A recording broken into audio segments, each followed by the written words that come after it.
સુરતમાં દિલીપ સંઘાણીએ કોંગ્રેસ પર કરેલા પ્રહારો વચ્ચે પૂર્વ કેન્દ્રીય મંત્રી અને ખેડ બ્રહ્માના ધારાસભ્ય તથા ગુજરાત વિધાનસભાના વિપક્ષી નેતા તુષાર ચૌધરીએ નિવેદન આપી દિલીપ સંઘાણીએ કોંગ્રેસ માટે ચિંતા કરવાની જરૂર નથી તેમ આજે જણાવ્યું હતું।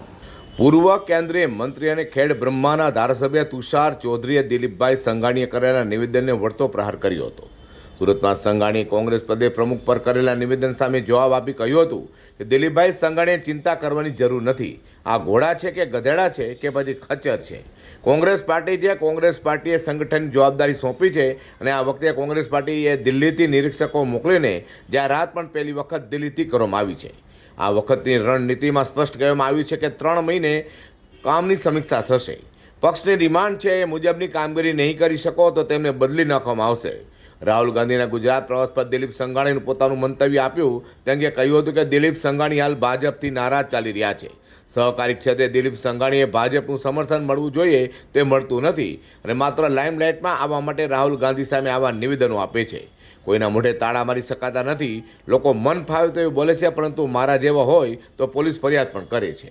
દિલીપ સંઘાણી છેલ્લા કેટલાય વર્ષથી સક્રિય રાજકારણમાં નથી અને મોટાભાગનો એમનો સમય સહકારી ક્ષેત્રમાં જ આ સમય ફાળવે છે અને સહકારી ક્ષેત્રમાં જે કાર્યરત છે।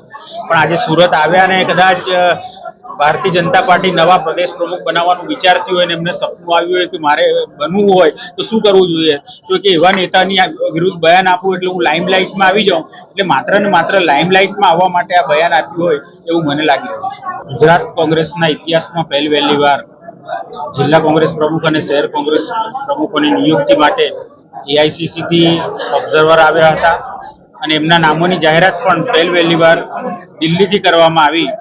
એટલે એઆઈસીસી હમણાં સંપૂર્ણ ગુજરાત પર ફોકસ કરીને નાનામાં નાની નિયુક્તિ પણ એમના ધ્યાનમાં રાખીને કરી રહી હોય અને આગામી 26, 27 અને 28 3 દિવસ આ નવનિયુક્ત પ્રમુખશ્રીઓનો ટ્રેનિંગ કેમ્પનું આયોજન ગુજરાતમાં કરવામાં આવ્યું છે અને 26મી તારીખે એના ઉદઘાટન સમારોહમાં રાહુલ ગાંધી પોતે પણ એમાં 26મી તારીખે હાજર રહેવાના છે। એટલે એ દિવસે આ 3 દિવસના કેમ્પમાં આગળ કોંગ્રેસ કઈ રીતે વધવા માંગે છે, જિલ્લા પ્રમુખ પાસે કોંગ્રેસ પક્ષની શું અપેક્ષા છે, એની પાસે કયા પ્રકારની કામગીરી કરાવવા માંગે છે, એ તમામ માહિતી આ 3 દિવસના કેમ્પમાં પ્રમુખશ્રીઓને પણ આપવામાં આવશે।